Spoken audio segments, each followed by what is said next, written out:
خب در جلسه قبلی در مورد مسائل فنی، مشورت گرفتن در چرخه کار و تبلیغات صحبت کردیم. تا اینجا کسی سوال داره؟ این سوالی ندارید؟ بخش فنی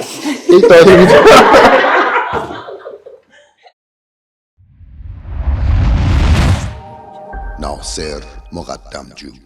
بخش فنی شامل چه قسمتایی میشه؟ کلا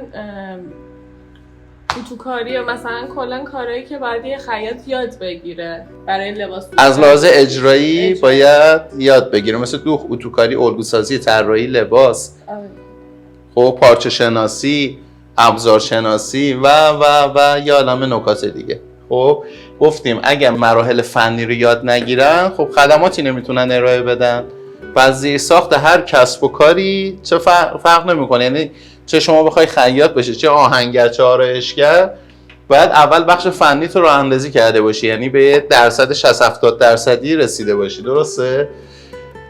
مرحله دوم که مشورت بود که چی میشد؟ کلا باید هر کاری که میخوایم بکنیم اولش مشورت بگیریم از کسی که تجربه این کارو داره، حالا فراز و نشیبای اون کارو دیده، تجربه کرده. دقیقاً. ببین اینجا یه چیزی، یه اصطلاحی هست به اسم کوچ. خب کوچ خیلی چیز خوبیه. کوچ یعنی یک حمایتگر، یک راهنما، یک کسی که هم انرژی بهت میده، هم انگیزه بهت میده، هم راهو بهت میگه.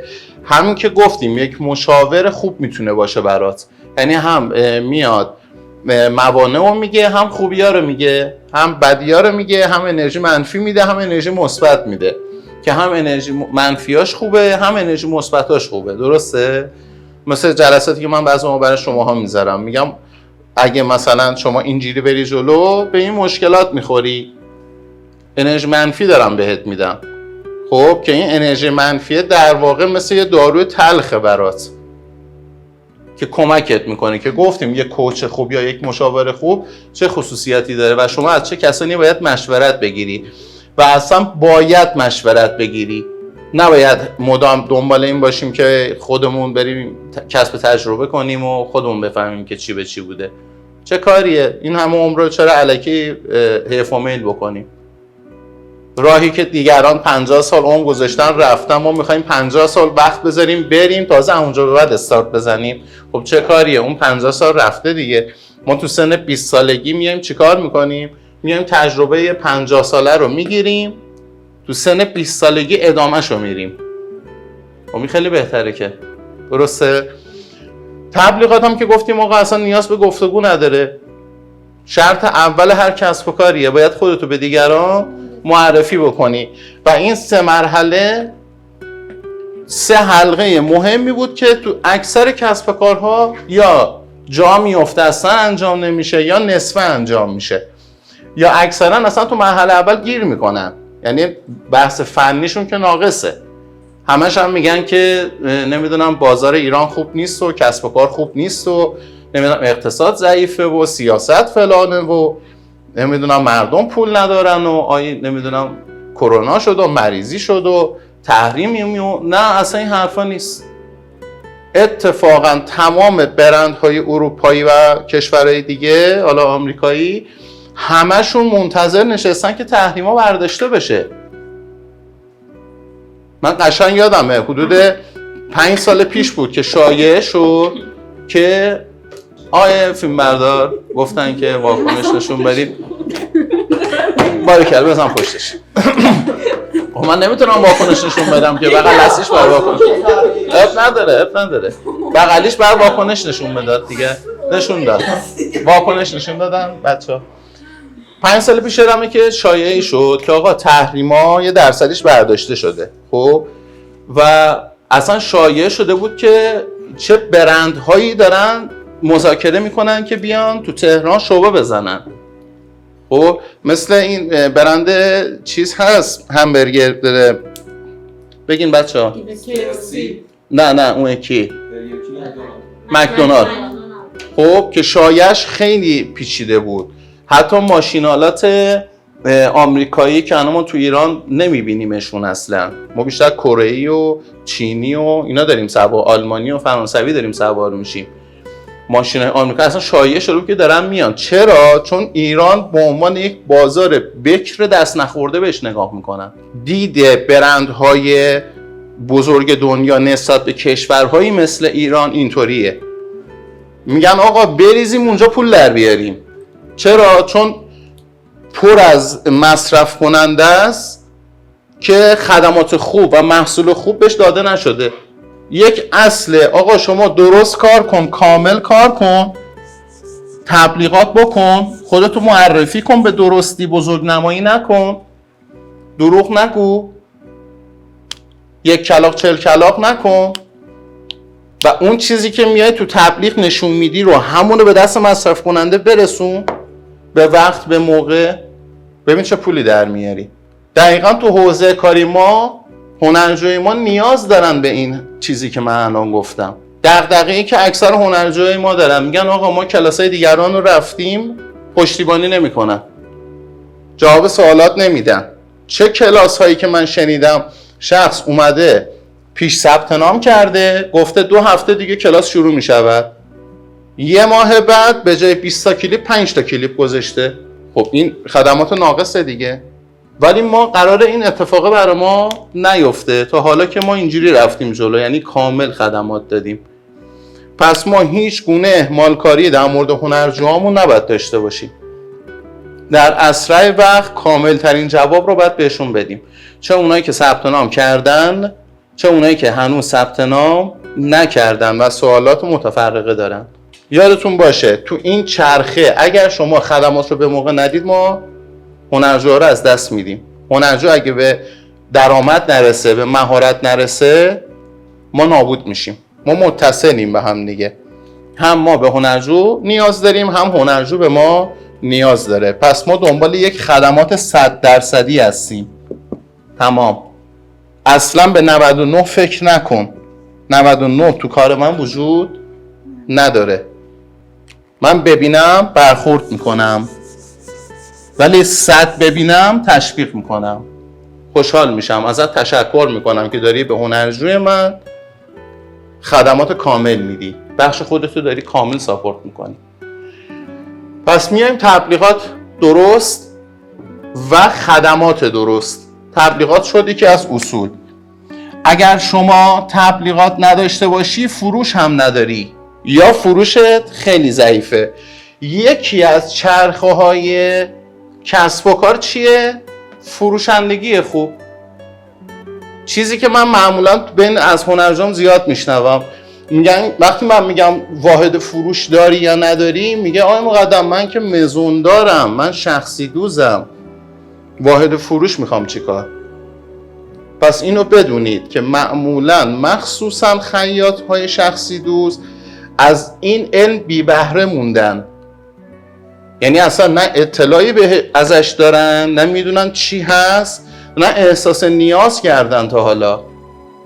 در صورتی که هر شخصی که داره پول در میاره یه واحد فروش داره، حتی اگه کار خدمات داشته باشه، یعنی کالایی رو نفروشه، فقط داره خدمات مثلا تعمیرات انجام میده، داره مثلا خدمات آموزشی انجام میده، داره آموزش میده، یا هر خدمات دیگه به غیر از ارائه کالا، اون هم نیاز به واحد فروش داره. چون فروش یه کلمه کلیه ولی ماهیت‌های مختلفی داره. متوجه شدین چی شد؟ خب و هر شغلی یه سری مشتقات داره. در واقع خیاطی که داره شخصی دوزی میکنه داره کالا میفروشه. یه بخشی از کارش فروش کالاه، یعنی پارچه میخره یا مشتری پارچه میخره میاره، این یه سری اکسسوری ها رو میاره بهش اضافه میکنه. اکسسوری؟ اکسسوری. بین علما اختلافه. اکسسوری. بریم ببینیم اکسسوری درسته یا اکسسوری دیگه.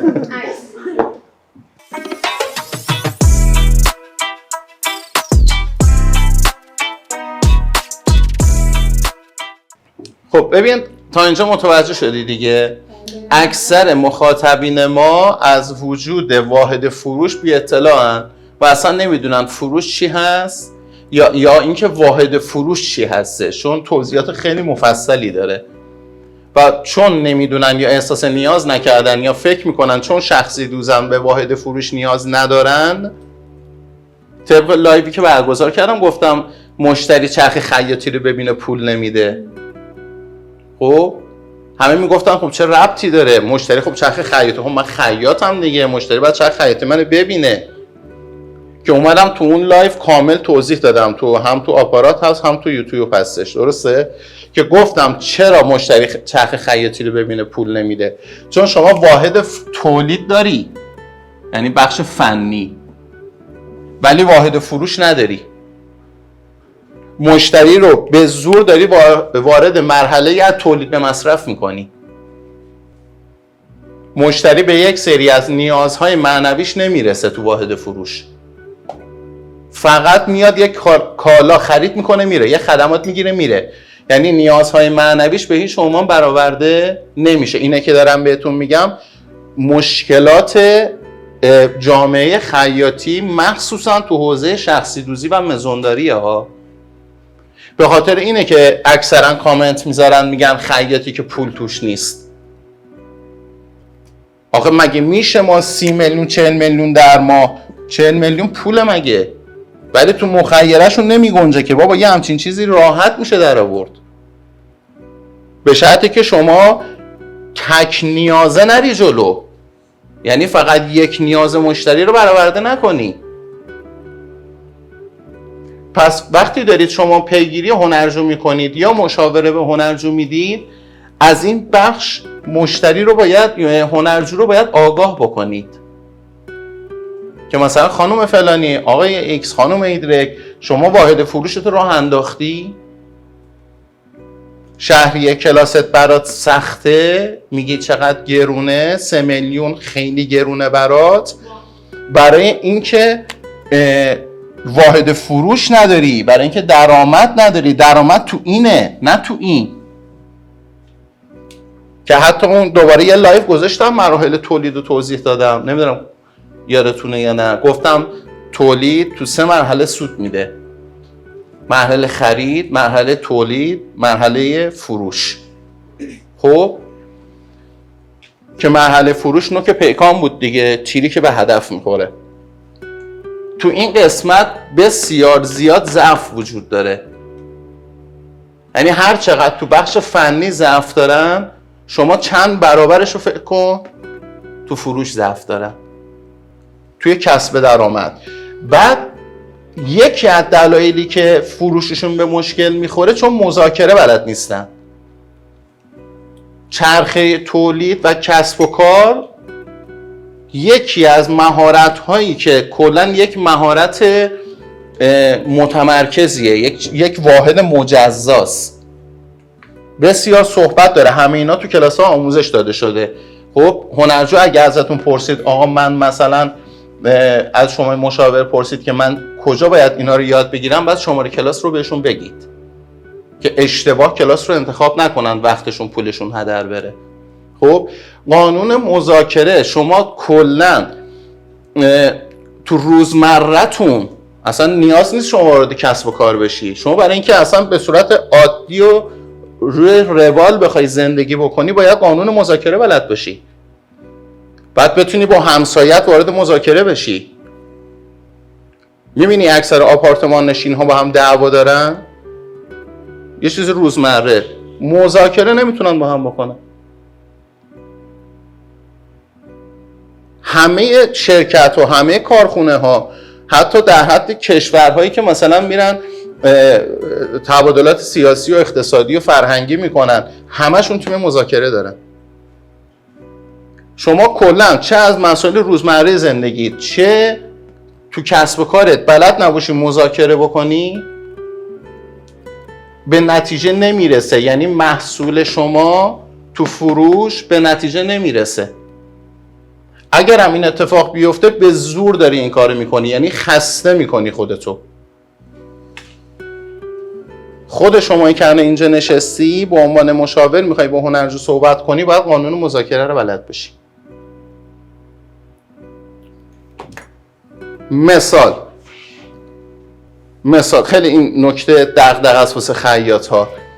مشتری لباس رو گرفته، یا همونجا یا میره یه هفته بعد برمیگرده ایراد میگیره لباس، میگه این چی بود برای من دوختی، یا همونجا که داره تحویل میگیره میگه چه خبرته یه مانتو دوختی 400,000 تومان، فلانی داره میدوزه 100,000 تومان.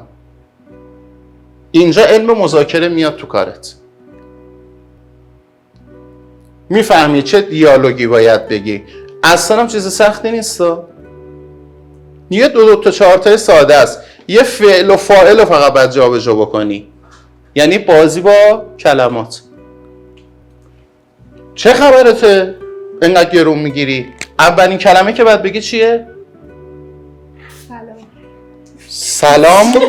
ممنون. این در صورتیه که مشتری خیلی شاکی اومده تو، یعنی سلام نکرده تو هم جواب سلام ندادی، یه راست اومده بزنته فقط. نه میگم چه کلمه ای بعد چه جمله‌ای باید بگید. اول بسم الله. یه ذره آروم باشین، بشین با هم دیگه صحبت کنیم ببینیم مشکلتون کجاست، چی شده اصلا. آروم باشید دقیقاً کلمات معکوسه. تو مذاکرات یک سری جملات معکوسن، کلمات معکوسن. یعنی شما مثلا میخوای طرف عصبانی بشه، باید بهش بگید لطفاً عصبی نباشید. یعنی دقیقاً داری از افعال معکوس استفاده میکنی که طرف تو عصبی کنی، که جنگ روانی یکی از تکنیک های مذاکره است که بعضی موقع ما تو مذاکره طرف مقابل رو عصبی میکنیم، جنگیش میکنیم، بعضی موقع آرومش میکنیم. شما الان اینجا داری طرف رو عصبی میکنی، آروم باش. نظرم بعد اون حق شماه، باید اولش حق بودت بهش بعد شروع کنی. آفرین. مشتری وقتی میاد تو ازت یک انتقاد میکنه، انتقاد جزوی از کاره. اگه داری ازش فرار میکنی یعنی کاسب نیستی. انتقاد میشنوی لبخند بزن. لبخند مسخره کننده نه که طرف فکر کنه دستش انداختی. تو خودت خوشحال شو، بگو آخ جون یه دونه انتقاد، یه دونه چالش، یکی از ایرادامو فهمیدم، حالا میرم جوابشو پیدا میکنم. خب وقتی کلا از انتقاد شما باید حس خوبی از انتقاد بگیری. وقتی حس خوب بگیری میتونی برخورد مناسب نشون بدی. اکثرا این کارو نمیکنن، انتقاد میشنون میپرن سر مشتری ها خفش کنن، تو نمیفهمی، تو حالیت نیست فلان. چون مشتری وقتی اومده برای انتقاد یعنی چی؟ اومده رو در روی تو قرار بگیره. تو چیکار میکنی؟ این مشتریه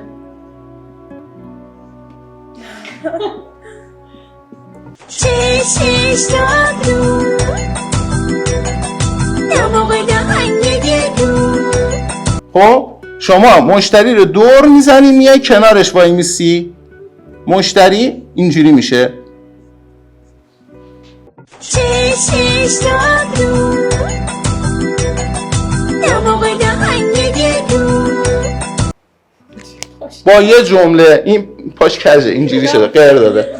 خب میای کنارش با چه جمله ای؟ حق با شماست، شما کاملا درست میگی، قیمت بالاست، خیلی گرون دارم میگم. بعد حالا شروع می‌کنی که بگیم خب چرا حق با شماست.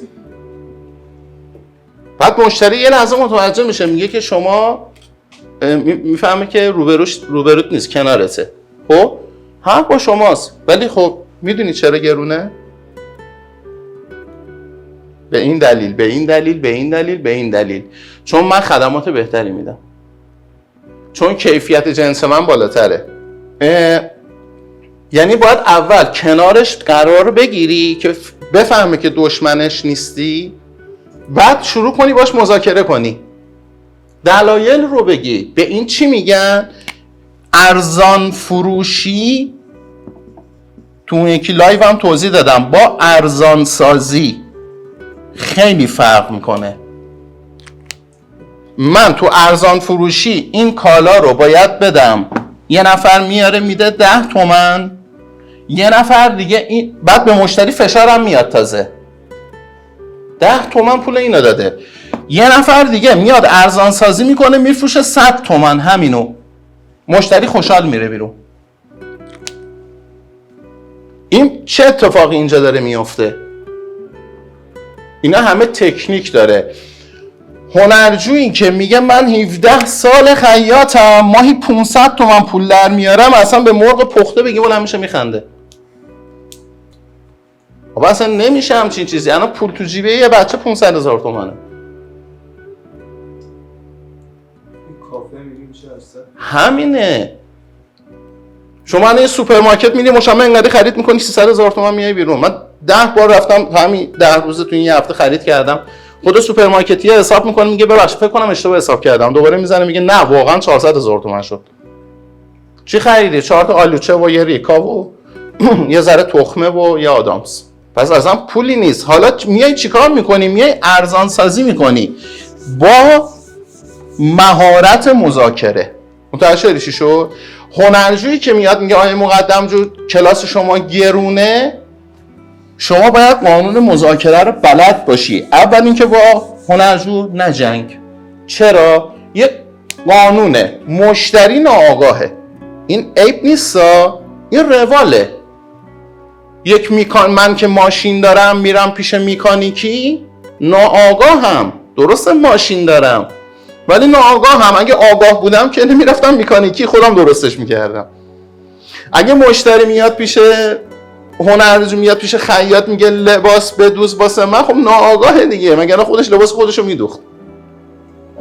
اگه هنرجو میاد من کار یاد بگیره یعنی ناآگاهه، مگر نه نیاز به کلاس من نداشت. درسته؟ پس این جمله رو خیلی بهش دقت کن. یکی از وظایف ما چیه؟ ایجاد آگاهی. پس تو مشاوره ها این رو مد نظر داشته باش.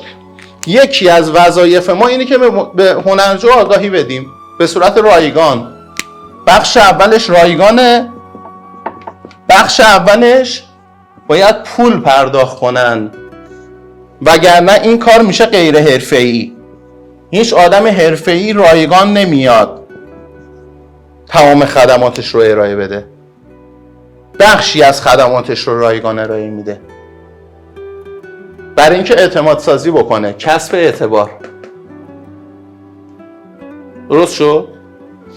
همه مشاغل اینو دارن. حالا هنرجوی من میاد میگه ناآگاهه، میگه آقا کلاس شما گرونه، چیکار باید بکنیم؟ چه جمله‌ای باید به این شخص بگیم؟ یه خود فکر کنید ببینیم جواب چی قراره باشه.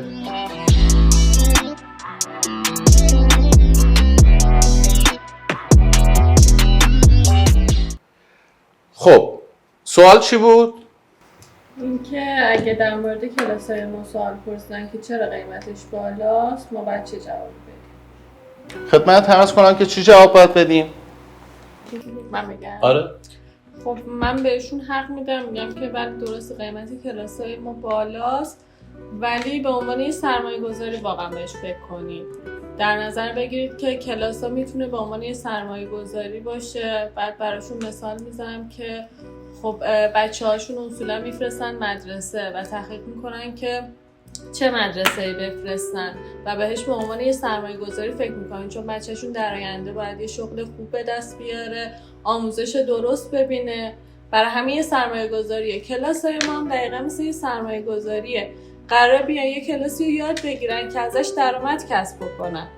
مثل بقیه کلاس‌ها نیستش که آقا جان بریم یه کلاسی رو مثلا آموزش ببینیم که شاید بعدا به دردمون نخوره، دوباره هی باید بریم آموزش ببینیم و اینا.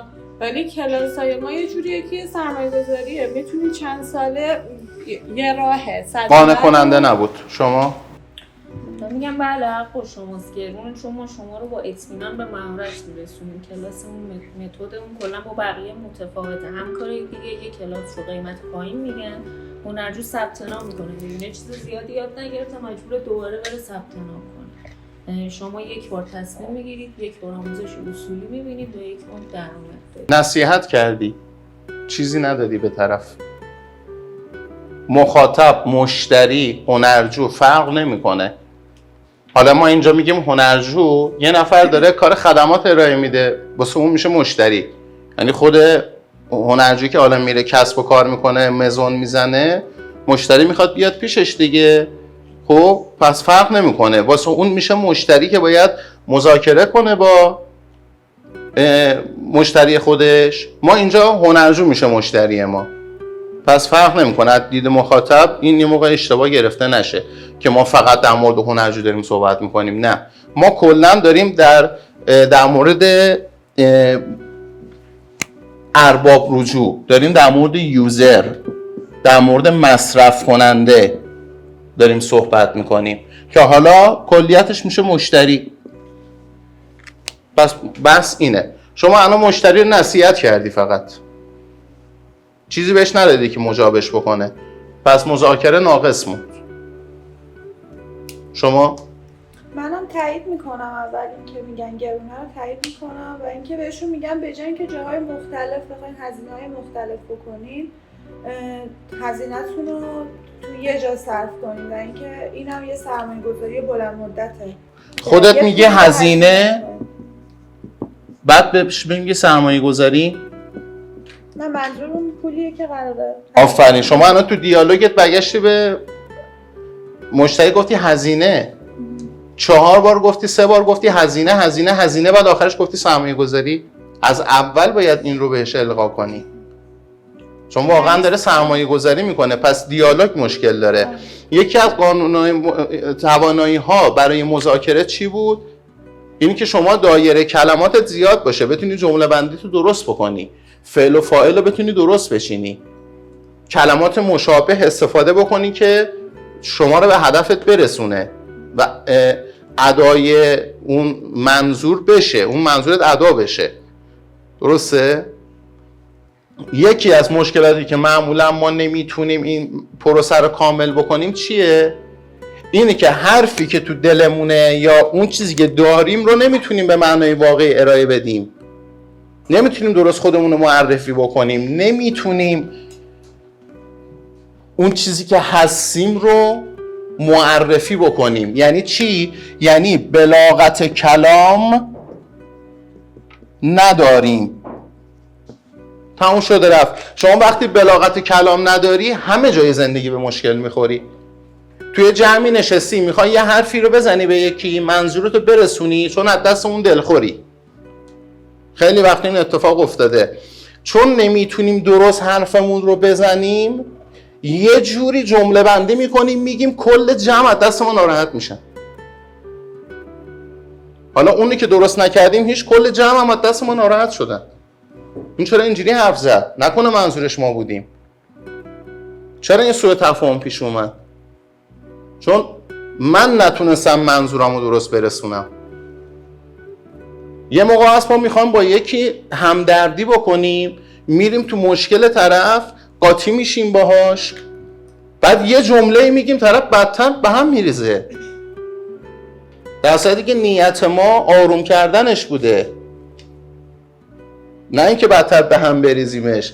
بعد میگیم نگاه کن، رفتیم ثواب کنیم کباب شدیم. چرا؟ چون مذاکره بلد نیستیم، چون بلاغت کلام نداریم، چون فعل و فاعل درست نمیچینیم. بعد میگیم چرا پول در نمیاریم؟ بابا پول در آوردن، من راهزن نیستم که به زور پول از جیب مشتری بکشم بیرون. من کاسبم. مشتری باید قانع بشه، با دل خوش پول به من بده که تبدیل به مشتری وفادار من بشه، بره تبلیغ منو بکنه. مگر نه فروش فقط یک مرتبه که هنر نیست. هر کسی میتونه یه بار یه فروش انجام بده به یه نفر.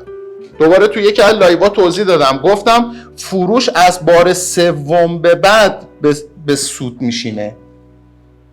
یعنی شما بار اول، بار دوم آنچنان سودی نگرفتید، سوم به بعد به سوده. پس شما باید طوری بری جلو که به بار چهارم، پنجم، ششم هم بیاد پیشه. اون موقع تازه شما با اون پوله میرسی و چرخه کسب و کار تو گردونه میمونه. خیاطایی که فقط زوم کرده بودن تو حالت فنی رو اینا آموزش ببینن بعد تمام اینا غافل بودن و فکر میکردن این یعنی 90%. ببین چند درصدش مونده نمیدونن و خودشونو فقط یک خیاط میدونن. کسی که فقط خودش رو خیاط میدونه، فقط خودش رو یک آهنگر میبینه، فقط خودش رو یک آرایشگر میبینه، نمیتونه پول در بیاره. من خیاط جامع الاطرافم. علم پزشکی باید داشته باشم، علم ورزشی، اندامشناسی، تغذیه، روانشناسی، مذاکره، تبلیغات، یا عالمه علم باید داشته باشم. با خاطر اینه که من تو کلاس 10 میام فن بیان رو آموزش میدم، میام عکاسی ادیتوری رو آموزش میدم، تو کلاس 7 میام اصول تمام زیرساخت‌های تبلیغات رو میگم که شما اگه یه دونه شلوار راحتی تو خونه هم داری میدوزی اونو بتونی بفروشی. صنعت بزرگیه واقعا، دوخت لباس راحتی تو خونه صنعت خیلی بزرگیه، خیلی هم تیراژ بالایی داره. یه دونه بدوس اما یه دونه رو درست بفروش. اگه مشتری هنرجو اومد گفتش که کلاستون گرونه چی میگی؟ میدونید من بهشون اول میگم که حق با شماست، ولی میدونید چرا مثلا ازشون میپرسم که میخواد براتون توضیح بدم، بعد میگم که ما چیزی بهتون میدیم که تا حالا جایی نشنیدین، ما کارمون کپی کردن نیست. بعد اینکه سرمایه گذاری کنید رو خودتون، وقت شما ارزش داره، باید صرف آموزش درست بشه. بعد اینکه بهشون تاکید میکنم که ما دنبال فروش کلاسامون نیستیم، ما دنبال رشد خیاطایی مثل شما هستیم که با یه دونه آموزش درست مثلا یه جرقه‌ای توی کارشون زده میشه و از مثلا 10 به 100 میرسن و قابلیت‌های خودشون رو درست ازش استفاده میکنن. قانع کننده نبود ولی یه کلمه قشنگی گفتی، همیشه من بهش تاکید دارم، ما آموزش نمیفروشیم. هر کی میاد میگه کلاستون چنده باید کلمه‌شو عوض کنی. ما آموزش نمیفروشیم. شما کلاس رو ثبت نام میکنی که مهارت کسب کنی، پس نیاز به تمرین و تکرار داری. کسی که میگه من آموزش رو میخوام بخرم از همون اول دیدگاه تمرین کردن نداره، میگه کلاس رو بخرم برم، یعنی فکر میکنه یه کالا خریده بخرم همون موقع استفاده کنم. نه، آموزش برای بهش اصطلاح درستش ثبت نام کردنه. مبلغ شهریه چقدره، کلمه خریدن در مورد آموزش استفاده نمیشه. کسی که این کلمه رو اگه توی مشاوراتون استفاده کرد بدونید که اون هنرجو اگه ثبت نام کنه تمرین نمیکنه، هیچی هم یاد نمیگیره، چون نگرشش در مورد آموزش اشتباهه. حالا من چی میگم؟ جواب این هنرجو رو دقت کنید میخوام چی بگم.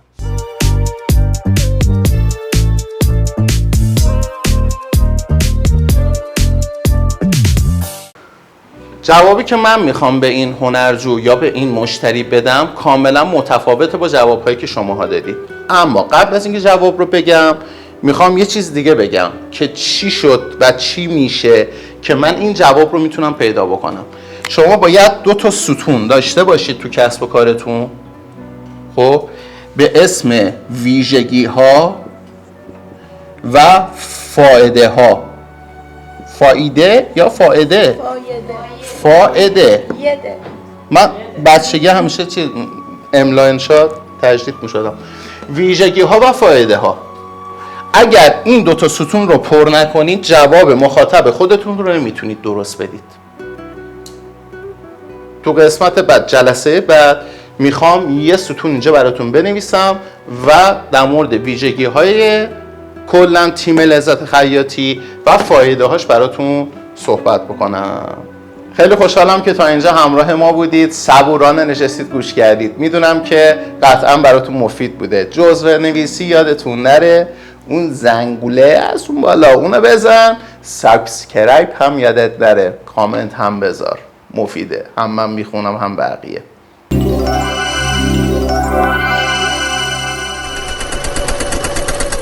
که لایک کنی؟ یه بار دیگه زنگوله؟ حتی زنگوله یادتون نره؟ سابسکرایب کنی؟ کامنت هم بذارید، مفیده برای هممون.